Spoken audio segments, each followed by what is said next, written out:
Moving into a new home is like opening a blank canvas, full of endless possibilities. For my husband and I, that blank canvas turned out to be a much smaller space than we were used to. Downgrading from our previous house meant saying goodbye to some of our cherished belongings and hello to a more minimalist lifestyle. But little did we know, this new chapter would bring along a very different kind of challenge, a challenge that revolved around art and family dynamics. My son's wife, a talented artist, often gifts paintings to her close friends and family.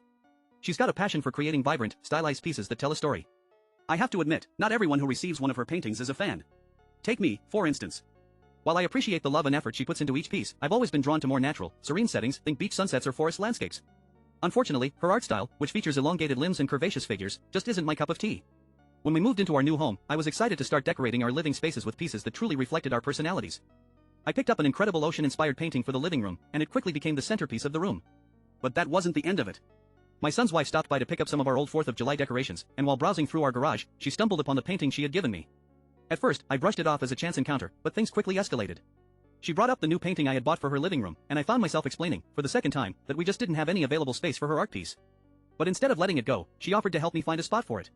That's when I made the decision to be honest with her. I simply don't like the way she paints people, and I didn't want to be forced to decorate our home with art that didn't resonate with me. Her reaction was silent, but the tension in the air was palpable. We exchanged a few pleasantries, and I handed over the decorations she had come to collect. But what happened next would shake me to my core. My son called me, furious that I hadn't apologized and hung up his wife's painting. He told me it had taken her hours to create and that she was heartbroken. Needless to say, we didn't see eye to eye on this one. I stood my ground, reiterating that this was my home, and I got to decide what art decorated its walls. It was a tense argument, but one that ultimately made me realize the significance of this issue. Where do you draw the line between respecting your family's feelings and following your own instincts?